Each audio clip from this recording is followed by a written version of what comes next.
Bismillahirrahmanirrahim. Assalamualaikum warahmatullahi wabarakatuh. Alhamdulillah wassalatu wassalamu ala Rasulillah wa ala alihi wa ashabihi wa man tabi'ahu wa mawalah. La haula wa la quwata illa billah, amma ba'd. Kita awali dengan doa menuntut ilmu. Ikuti kami. Bismillahirrahmanirrahim. Rabbi zidni ilman, Allahumma anfa'ni bima 'allamtani wa 'alimni ma yanfa'uni warzuqni ilman yanfa'uni. Amin. Alhamdulillah, kita bersyukur kepada Allah setelah melaksanakan sholat maghrib berjamaah. Kita lanjutkan dengan kajian. Kita luruskan niat bahwa kita ingin mentadabburi ayat-ayat Allah dan hadis Rasulullah, sehingga majelis kita dapat jaminan turunnya rahmat dan kita diampuni oleh Allah Subhanahu wa taala. Amin. Sampai kita pada halaman 38. Wafatu Khadijata zuwaju Saudata wa Aisyata radhiyallahu anhunna.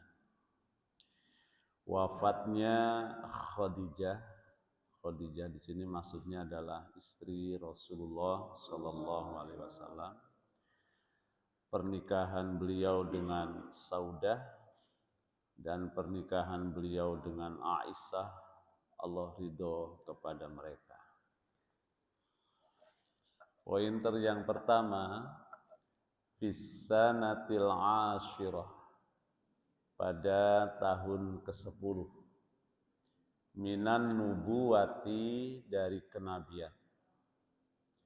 Tuwufiyat, meninggallah As-Sayyidatu Khadijah, yaitu Sayyidah Khadijah. Fahazina 'alaiha, maka beliau sangat berduka karenanya.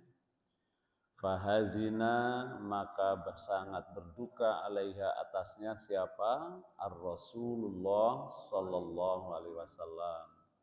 Huznan, dengan rasa sedih, syadidan, yang sangat. Li'annaha, karena Khadijah, kanat, adalah wanita, tuhibbuhu, yang ia sangat mencintainya. Wa tamna'u anhu, dan dia Khadijah selalu membela, menjaga adza Quraisyin, segala gangguan yang datangnya dari Quraisy. Ini pointer yang pertama. Tahun ke-10 kenabian terjadi peristiwa yang sangat membuat hati Nabi sedih, karena belahan jiwanya kembali kepada Allah, dan peran beliau dalam kehidupan Nabi, mendukung dakwah Nabi sangat besar.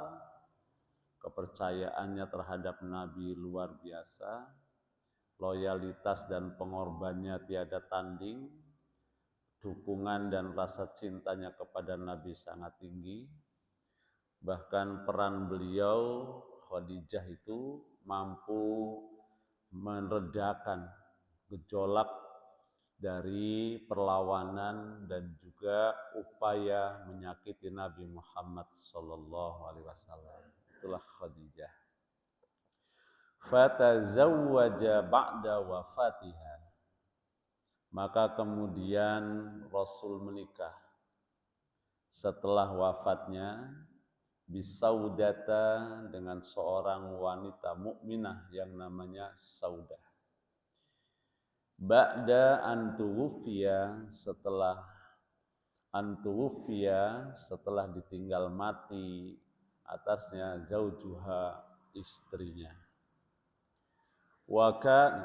Setelah ditinggal mati oleh suaminya. Artinya Saudah itu seorang janda. Wa kanat, dan adalah Saudah, qad amanat, telah masuk Islam atau telah beriman billahi wa rasulihi, kepada Allah dan Rasulnya. Wa khalafat aqaribaha, tapi mendapatkan apa? Pertentangan, perlawanan dari kerabat-kerabatnya. Jadi ini janda mukminah yang dengan keimanannya diasingkan oleh kerabatnya.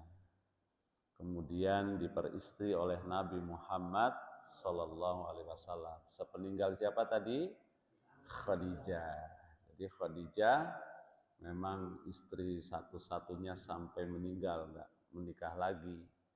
Dan Rasul menikah dengan wanita yang lain setelah meninggalnya Khadijah. Tapi jangan diterjemahkan poin 1, poin 2, meninggal satu langsung nikah. Tidak ya, ini ada jedahnya. Ini kan pointernya saja nih. Baru nikah, baru ditinggal sehari langsung nikah lagi. Enggak begitu ya ceritanya, ini pointernya saja.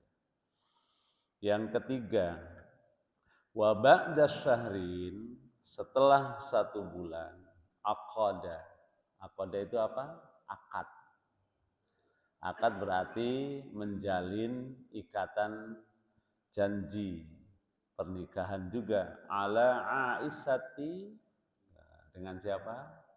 Aisyah binti Abi Bakrin As-Siddiq, putri Abu Bakar As-Siddiq. Wahia, saat itu, sedangkan Aisyah saat itu bisa bi'ati min umriha, baru berusia 7 tahun. Maka sifatnya baru akad, baru perjanjian. Nanti digauli oleh Nabi setelah hijrah ke kota Madinah. Jadi kalau ini tahun ke-10, ke-11, ke-12, ke-13, kemudian Rasul hijrah.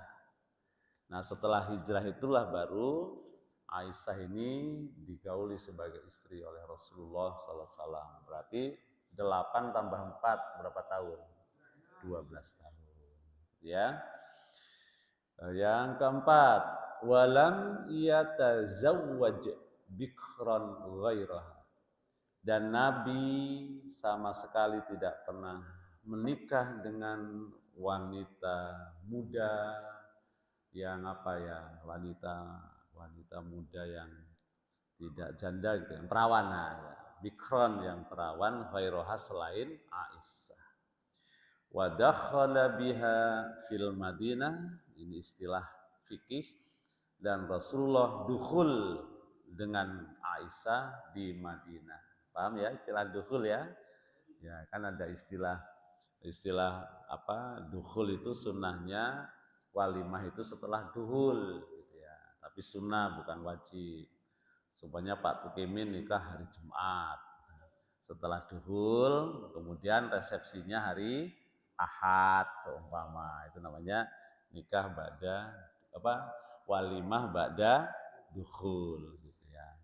Tapi sunnah, gimana dengan yang nikah langsung resepsi?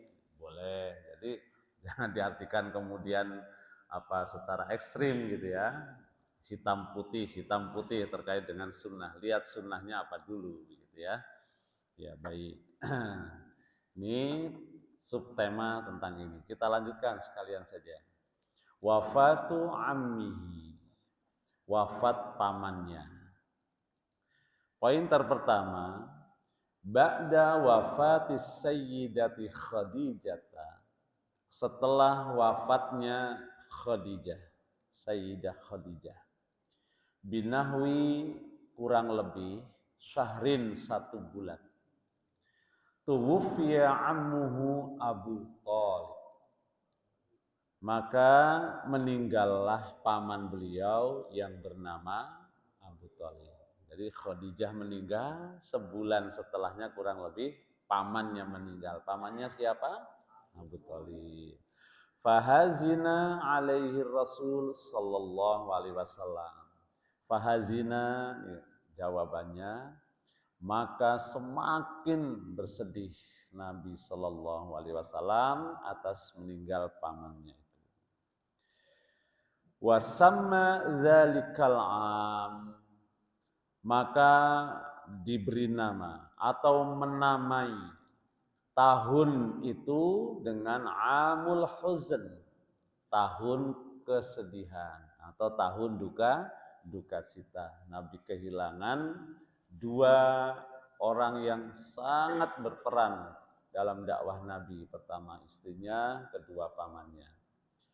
Li'annahu faqada, li'annahu karena faqada fihi zaujahu wa ammahu, telah banyak mendukung perjuangan beliau itu istri dan pamannya. Wa kana ammuhu, dan adalah pamannya, siapa tadi pamannya? Abu Thalib. Ya'taqidu, ia meyakini, mempercayai, sidqa, kebenaran, ma jaa bihir rasul, apa yang datang, apa yang diwahyukan. Biasanya kalau kalimat maja'abi, apa yang dibawa oleh Rasulullah sallallahu alaihi wasallam. Apa yang dibawa oleh Nabi? Apa yang dibawa oleh Nabi? Syariat. Nah, yang dibawa Nabi adalah syariat. Syariat itu apa? Syariat adalah wahyu yang Allah turunkan, yang dibawa oleh malaikat Jibril kepada Nabi Sallallahu Alaihi Wasallam untuk dijadikan pedoman hidup orang yang beriman dalam menjalani kehidupannya di dunia. Itulah apa yang dibawa oleh Nabi, ya kan? Apa tadi yang dibawa oleh Nabi? Syariat. Nah, jadi begitu ya yang dibawa oleh Nabi, syariat. Nah, Abu Thalib ini sangat meyakini, sangat percaya kebenaran syariat yang dibawa oleh keponakannya tadi. Nah, coba diulangi Pak Tukimin, apa syariat? Apa itu syariat? Iya, nggak apa-apa sih, namanya ngajinya sambil ngobrol gitu. Syariat itu wahyu yang Allah turunkan, yang dibawa oleh malaikat Jibril. Kepada siapa? Kepada Nabi Muhammad sallallahu alaihi wasallam. Sebagai apa wahyu itu? Sebagai pedoman hidup, bukan manusia, orang yang beriman. Dalikal kitabul la raiba fi hudan lil, gitu, pedoman hidup bagi orang yang beriman. Pedoman hidup dalam apa? Dalam menjalankan kehidupannya di dunia. Tuh, begitu ya kira-kira. Jadi orang beriman itu sudah Allah berikan pedoman hidup, namanya syariat. Syariat itu bentuknya wahyu yang Allah turunkan, yang dibawa oleh malaikat Jibril. Kepada siapa diturunkannya? Kepada Nabi Muhammad sallallahu alaihi wasallam. Nah, syariat itu kemudian dirangkum dalam bentuk kitab, namanya kitab suci yang disebut Al-Qur'an. Nah, sekarang coba, apa itu Al-Qur'an? Apa itu Al-Qur'an? Wahyu, kan ulang lagi kan? Al-Qur'an jenisnya itu buku. Jadi huwal kitab. Quran itu adalah kitab, begitu. Apakah sampai berhenti di situ? Ada loh Taurat, ada Injil, ada kitab-kitab yang lain. Makanya kalau untuk Al-Quran dilanjutkan Al-Mu'jiz, kitab yang fungsinya sebagai mukjizat. Al-Munazzal, nah Al-Quran, kitab suci yang mengandung atau yang menjadi mukjizat itu, Quran ini khusus turunnya Al-Munazzal kepada Nabi Muhammad Sallallahu Alaihi Wasallam. Kata kalimat nazala, nazala itu beda dengan anjala. Kalau anzala turun kepada Nabi secara berangsur-angsur dari langit dunia kepada Nabi. Ya. Makanya kalau kita baca inna anzalna, kan pakai kalimat anzalna. Karena turunnya, ya kan? Anzal bukan pakai nazala, ya kan? Kalau anzala itu turun, ya kan? Anzala itu turun dalam arti makna anzala itu sekaligus dari sisi Allah Lauhul Mahfud kepada langit ke dunia. Tapi kalau nazzala turun secara berangsur-angsur. Makanya Quran itu Al-Munazzal turun kepada Nabi Muhammad secara berangsur-angsur. Al-Maktub fil Masahif, yang tertulis dalam mushaf. Nah, itu namanya sudah Al-Quran. Terus apa tuh? Al-Mangkul alaihi bitawaturi, yang ditulis, disalin secara mutawatir, yang tidak ada satu huruf pun hilang. Itulah Al-Quran. Al-muta'abbadu bitilawati, yang menjadi ibadah dengan membacanya. Itulah namanya Al-Quran. Kok jadi penjelasannya ke sana-sana ya? Ya kan lengkap gitu kan. Ya Allah, jadi Al-Mu'jiz. Jadi memang disinilah letaknya kefahaman kita terkait dengan agama ini biar mantap. Jadi yang dibawa oleh Nabi Muhammad Sallallahu Alaihi Wasallam adalah syariat. Yang syariat itu terangkum dalam Al-Quran. Nah, Al-Quran itu kitab Al-Mu'jiz. Namanya mukjizat. Apa itu mukjizat? Nah, terjemahannya lagi ya kan. Mukjizat itu khariqul ada. Dari kata ajaja, melemahkan. Asalnya sih ajaja, lemah. Kemudian menjadi fiil muta'addi, ajaza, melemahkan. Jadi Al-Quran itu fungsinya melemahkan seluruh argumentasi manusia terkait dengan kebenaran. Maka Al-Quran itu kebenaran absolut. Sementara kebenaran selain Al-Quran, kebenaran yang relatif. Nah, itu bedanya di situ. Masya Allah. Maka para alim ulama menerjemahkan al-mu'jiz, apa itu mukjizat? Gitu kan? Khariqul adah, sesuatu yang tidak umum. Khariqul adah, yang luar biasa.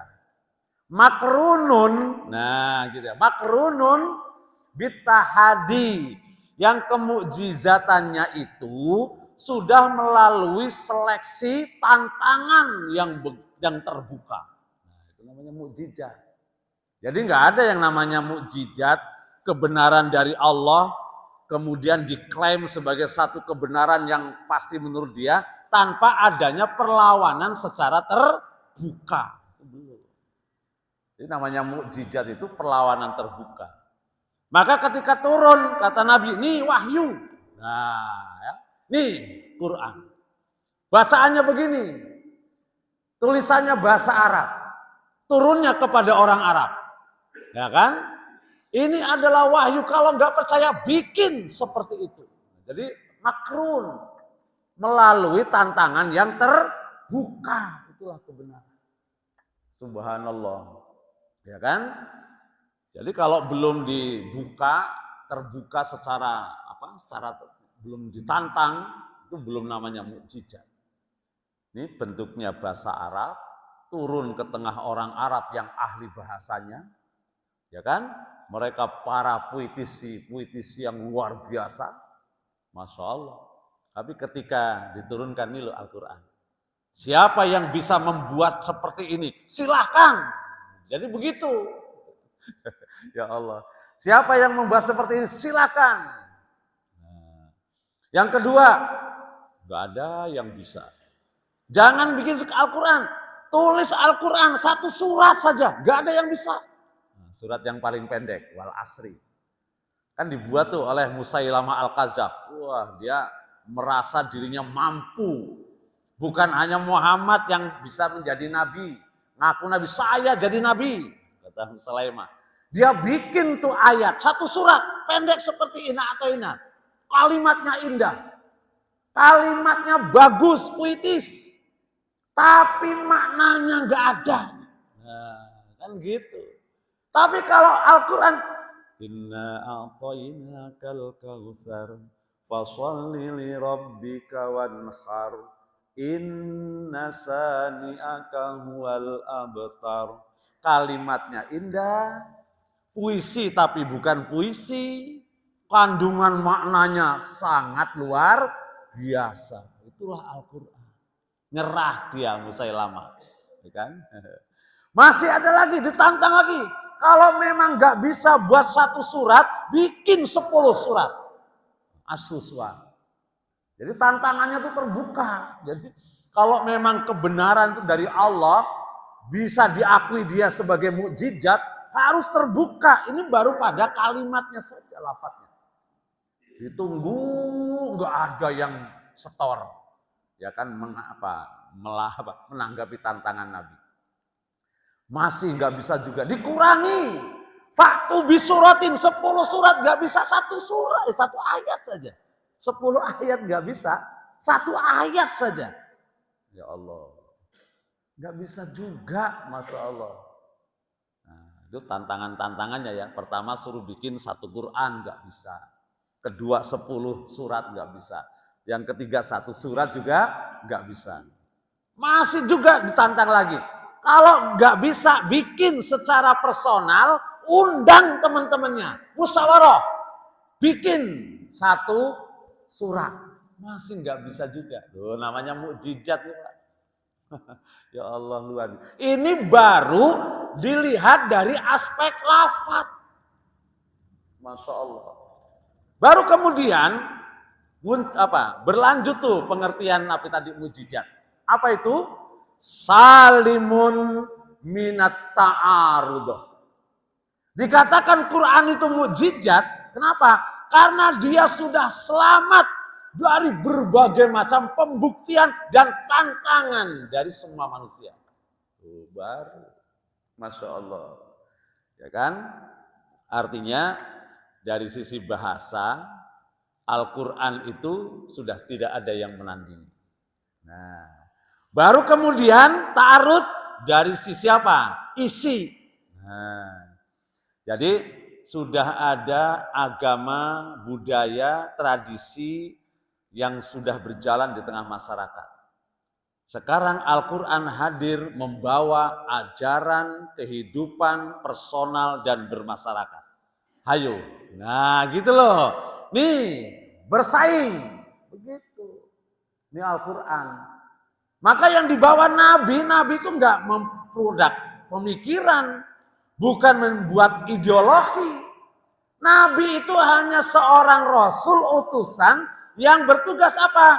Mengamalkan risalah, menyampaikan risalah, dan mewujudkan risalah itu dalam kehidupan. Dan risalah yang beliau bawa berupa aturan hidup ini, syariat ini, tuh akan berhadapan dengan ideologi manusia. Ditantang tuh, dihadapkan. Kalau memang terbukti Islam itu benar, maka pasti dia akan menang pada akhirnya. Tuh, jadi kita ini belajar sejarah ini sedang membaca, mengkilas balik perjalanan Nabi yang sejatinya adalah pembuktian kebenaran syariat yang beliau bawa yang turun dari Allah Subhanahu wa taala. Nanti menang mana? Begitu kira-kira. Nah, jadi ini proses nih. Masya Allah. Maka kalau berkaitan dengan proses hidup ya semuanya sih memang menjadi ujian ya. Ya baik. Jadi ulangi di sini. Wa kana ammuhu dan adalah pamannya Abu Thalib tadi. Ya'taqidu sangat meyakini sidqa kebenaran maja'a bihi apa yang dibawa dia ar-rasul oleh Nabi. Illa kecuali annahu bahwasanya Abu Thalib itu lam yantiq bisyahadah tidak mengucapkan syahadat artinya belum Islam. Nah, kalau mengakui sudah semua semua sahabat-sahabat Nabi dan orang-orang musyrik Quraisy yang belum beriman sebenarnya mengakui semua itu kebenaran yang dibawa oleh Nabi. Karena tadi ditantang bahasa Arabnya mereka kalah, ya kan? Memperbandingkan apa yang mereka karang dengan isi Al-Qur'an kalah juga begitu. Ya Allah. Ila akhiri lahzatin min hayatihi sampai pada detik-detik akhir hayatnya pun beliau tidak sempat mengucapkan syahadat. Ini kalau kita baca dalam sirah yang panjang seperti Ibnu Hisam dan seterusnya, di situ Nabi berkali-kali nih mendekati pamannya ketika menjelang wafatnya. Tapi ternyata Nabi mendekati pamannya itu selalu sana didampingi oleh paman-paman Nabi yang lain yang belum beriman. Sehingga ketika Nabi mengajak, wahai paman, ucapkanlah kalimat syahadat. Itu yang akan menjadi saksi nanti di akhirat. Itu yang akan meringankan Anda nanti di akhirat. Terus dinasehati, tuntun supaya mau bersahadat. Nggak kalah juga bersaing di sampingnya siapa? Abu Jahal, Abu Lahab. Wahai Abu Thalib, apakah kamu akan meninggalkan agama orang tuamu, agama leluhurmu, agama orang-orang yang hebat sebelummu? Begitu akhirnya tadi lahzatin minal hayat. Sampai detik-detik akhir hayatnya lam yantik. Beliau belum sempat bersyahadat. Masya Allah. Lanjut. Khaufan min ta'yiri Quraisy. Kenapa Abu Thalib juga tidak mengucapkan syahadat? Karena ada kekhawatiran untuk dilecehkan oleh orang-orang Quraisy. Itu alasannya. Subhanallah. Lanjut. Wa fihi terkait dengan peristiwa itu unzila diturunkan. Nah, kan? Innaka la tahdi man ahbabta walakinallaha yahdi man yasha. Jangan pendek lanya ya. Ada juga yang innaka la tahdi tapi lanya pakai lam amr, lam taukid di sana. Lam taukid maksudnya. Kalau di sini lamnya lam nafi. Sesungguhnya engkau tidak akan mampu memberi hidayah sekalipun kepada orang yang engkau sangat cintai. Akan tetapi Allah lah yang memberi hidayah kepada siapapun yang Dia kehendaki. Nah, inilah yang menjadi ayat, menjadi apa? Menjadi ketetapan, kemantapan Nabi. Iya betul, beliau sangat menginginkan hidayah untuk pamannya. Tapi ternyata hidayah itu bukan ranahnya Nabi, tapi hidayah taufik itu adalah karunia dari Allah. Fanas'alullah, maka kami memohon kepada Allah. Ini kata Nabi. Ayyukhaffifa anhu, agar Allah memberikan azab yang ringan kepadanya. ma'a baqiyati aqaribihi sallallahu alaihi wasallam, beserta kedekatannya dengan Nabi Muhammad sallallahu alaihi wasallam. Di pointer yang kedua. Jadi pertama, siapa yang meninggal tadi? Khadijah. Yang kedua, paman Nabi. Tahun keberapa? Ke-10 kenabian. Nah, ini lanjut. Ini satu tema nih. Idza'u Quraisyin li Rasulillah sallallahu alaihi wasallam. Idza, berbagai macam gangguan Quraisy terhadap Nabi. Nah, ba'da wafati zaujir Rasul, setelah wafatnya istri Rasul, wa ammihi dan pamannya, tuh. Akhadat Quraisyun, orang-orang Quraisy berinisiatif. Tu'di, untuk lebih masif menyakiti, mengganggu Rasulullah sallallahu alaihi wasallam. Waduh, kesempatan nih kan. Yang selama ini mereka segani pamannya meninggal. Yang selama ini memuatkan dakwah Nabi, istrinya Khadijah juga meninggal. Nah, akhadat. Maka orang Quraisy itu tadi, wah, ada angin segar, ada celah. Untuk apa? Mengganggu Nabi, dakwah Nabi. Terus mana tadi? Fakanu, adalah mereka yang suruna alaihi turab. Nih bentuk gangguannya, ya kan? Jadi kalau tadi kan saya sampaikan bahwa bagian dari bentuk pembuktian kebenaran mukjizat Nabi dengan tantangan terbuka terhadap wahyu. Nah, sekarang bentuknya bukan hanya wahyu saja, ada tantangan secara sosial yang terbuka. Loh, begitu. Jadi sudah menjadi apa? Menjadi sunatullah, begitu loh kira-kira. Menjadi sunatullah. Pejuang kebenaran itu pasti akan menghadapi tantangan. Karena hidup itu ya memang begitu.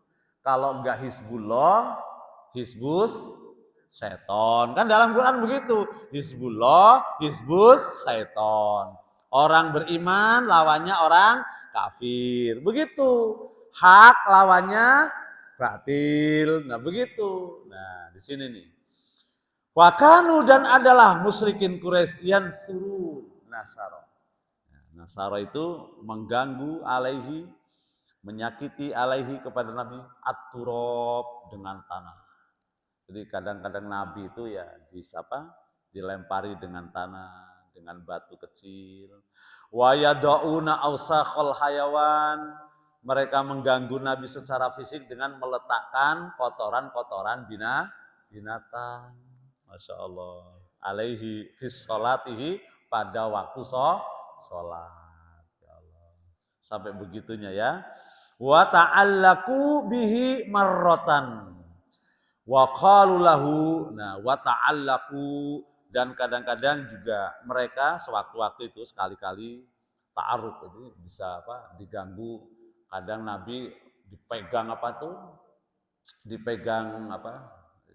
dipegang sorbannya, ditarik kainnya, dicekik lehernya, dan seterusnya, Masya Allah.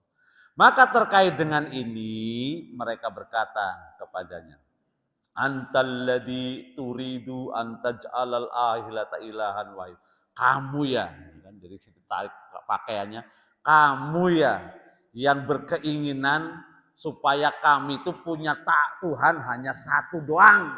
Nah, kira-kira begitu. Sampai sebegitunya gitu ya, ya Allah perlawanannya. Jadi kan kalau Nabi kan menyampaikan, mengajarkan tauhid, mengajarkan mengesahkan Allah, begitu. Sementara musyrikin Quraisy Tuhannya banyak. Nah, kan begitu. Oh, kamu yang ngajarkan kami punya Tuhan satu. Lah Tuhannya banyak saja kita begini hidupnya, nggak menang-menang, apalagi Tuhannya cuma satu. Nah, kira-kira begitu. Allahu Akbar. Inilah kelakuan orang-orang musyrikin musyrikin Quraisy. Maka dalam Al-Quran itu kan dakwah Nabi, kul huwallahu ahad. Kan begitu kan, bukan kul huwallahu wahid. Bukan kul huwallahu awal, tapi kul huwallahu ahad. Kenapa? Apa bedanya? Kok enggak awal? Al-awal, al-ula, as-sani. Kalau bicara masalah taubakat tingkat kan? Tingkat pertama, tingkat kedua, tingkat ketiga, al-awal, as-sani, as-salis. Gitu. Atau ada jumlah wahidun, isnani, salasa, arba'ah, khamsah. Kalau jumlah 1, 2, 3, 4. Kok enggak wahid? Kul huwallahu wahid. Kok enggak awal? Kul huwallahul awwal. Tapi kul huwallahu kenapa? Ya, tadi wahid juga tunggal kan. Ula juga tunggal yang pertama. Nah, kan hebat kan? Ahad. Karena kalau sudah kalimat ahad, enggak ada awal, enggak ada akhir. Gitu kan? Ahad. Sejak awal ahad sampai akhir ahad. Enggak ada permulaan, enggak ada akhirnya. Itu namanya ahad. Makanya kul huwallahu ahad. Tapi kalau kul huwallahu wahid, yang kedua siapa? Yang ketiga siapa? Yang keempat, nah begitu. Nah, ini dari sisi bahasa saja sudah luar biasa itu. Allahu Akbar. Lanjut yang keempat. Fataqaddama Abu Bakrin wa khallasahu minhum wa qala lahum ataqtuluna rajulan ayyakula rabbiyallah. Maka tampillah menghadapi mereka siapa? Abu Bakar. Wa khallasahu minhum, dan beliau Abu Bakar melerai, menyelamatkan Nabi dari mereka. Seraya berkata kepada mereka Abu Bakar, apakah kalian akan membunuh laki-laki yang mengucapkan Rabbi Allah, Tuhan kami adalah Allah. Jadi seperti nasihat pengikutnya Nabi siapa ya? Pengikutnya Nabi Ibrahim ketika akan membunuh Namrud. Nah, orang yang beriman, yang menyembuhkan keimannya berkata, apakah engkau akan membunuh orang yang beriman, yang mengakui bahwa Tuhannya adalah Allah. Begitu. Inilah apa yang disampaikan oleh Abu Bakar As-Siddiq radhiyallahu anhu. Ya, masih ada waktu? Masih, ya. Baik. Nanti kita lanjutkan pertemuan yang akan datang, hijratu ila Thaif. Ini upaya Nabi dakwah keluar kota Mekah, yaitu ke wilayah Thaif. Kita akan lanjutkan pada pertemuan yang akan datang. Silahkan yang mau bertanya terkait dengan ini. Wafatnya, fadhol, silahkan. Waalaikumsalam warahmatullahi wabarakatuh. Ya.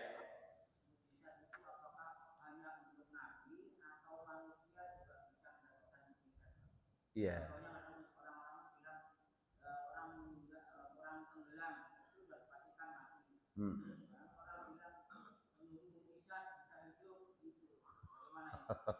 Iya, bagus. Alhamdulillah.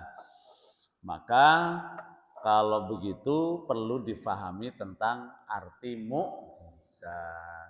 Jadi hadis muttafaqun alaih berkata begini. Ma min nabiyyin minal anbiya illa ayyutiyallahu ayat. Tidaklah seorang nabi dari seluruh para nabi kecuali Allah berikan kepadanya ayat berupa mukjizat. Amanal bashar, yang dengan ayat mukjizat itu orang-orang beriman kepada Allah dan kepada nabi. Ini hadis muttafaqun alaih. Nah, maka kemudian Nabi berkata, arju an akuna aksarahum tabi'an. Dan aku berharap dengan mukjizat Al-Quran yang turun kepadaku, manusia akan banyak beriman dan umatku menjadi umat yang paling banyak. Nah, jadi Nabi mempunyai harapan taroji yang sangat, nanti Al-Quran ini akan diimani oleh banyak manusia. Kenapa? Karena Quran itu kebenaran mukjizat yang bersifat absolut. Apa isi Al-Quran? Kan pertanyaannya di situ yang membuat orang-orang banyak beriman dan menjamin pengikutnya Nabi lebih banyak dari yang lainnya. Karena mukjizat itu tidak hanya bahasanya, kemudian kaidah bahasa Arabnya, tapi juga mukjizat kandungannya yang berupa satu, mengandung hal-hal berita yang gaib baik di masa lalu maupun di masa yang akan datang. Yang kedua, isi Al-Quran itu adalah sains, pengetahuan. Ketika nanti akan tersingkap banyak pengetahuan, semuanya itu akan membenarkan apa yang ada dalam Al-Quran. Nah, bentuk mukjizat ada dua, ada mukjizat hissi materi atau yang kedua adalah mukjizat imateri atau maknawi. Nah, mukjizat yang hissi adalah mukjizat yang kasat mata, indrawi, seperti yang Allah berikan kepada Nabi Musa berupa apa? Tongkat, gitu kan? Allah berikan tongkat kepada Nabi Musa untuk melawan tren saat itu berupa sihir. Kan begitu ya, karena trennya di masa Musa itu kan ilmu sihir.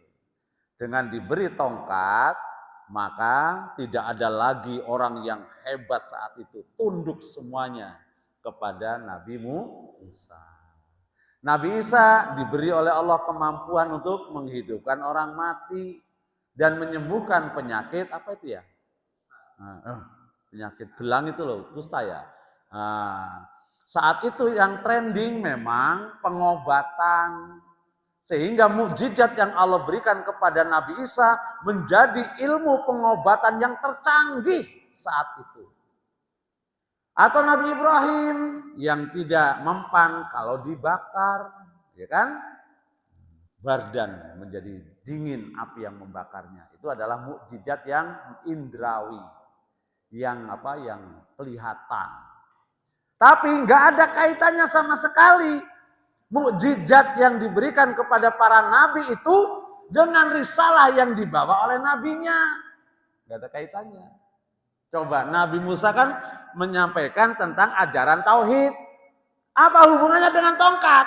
Nah, tongkat itu hanya menguatkan apa yang dibawa oleh Nabi Musa. Beda dengan mukjizat yang diturunkan kepada Nabi Muhammad, bersifat maknawi. Kenapa? Ya isi ajaran dalam Al-Quran itulah yang menjadi mukjizat bagi Rasulullah Sallallahu Alaihi Wasallam. Kalau para nabi dengan mukjizat indrawinya mereka meninggal, hilanglah mukjizat itu bersama nabinya meninggal. Masih ada nggak tongkatnya Nabi Musa? Ya udah nggak ada. Masih ada nggak ilmunya siapa tadi Nabi Isa? Udah nggak ada. Mukjizat yang indrawi hilang bersama nabi yang diutus meninggal. Beda dengan Nabi Muhammad, boleh meninggal nabinya, mukjizatnya tuh, masya Allah. Makanya disinilah yang luar biasa. Pertanyaannya, bisakah orang lain mengaku mukjizat padahal dia bukan seorang nabi? Itu kalau menurut saya salah bahasa. Nunggu mukjizat dari Allah. Ya nggak bakalan ada. Nah, orang mukjizat itu argumentasi kebenaran yang bersifat absolut. Tidak akan pernah turun kecuali kepada para nabi dan rasul. Dan tidak ada lagi nabi dan rasul setelah Nabi Muhammad Sallallahu Alaihi Wasallam. Berarti salah kaprah. Nah, jadi kalau ada orang yang menunggu keajaiban dari Allah, bukan bermakna mukjizat secara tadi. Baik syar'i maupun lafzi yang dimaksud. Mungkin menunggu apa Pak? Ya menunggu apa ya? Ya tapi bukan mukjizat ya. Ya.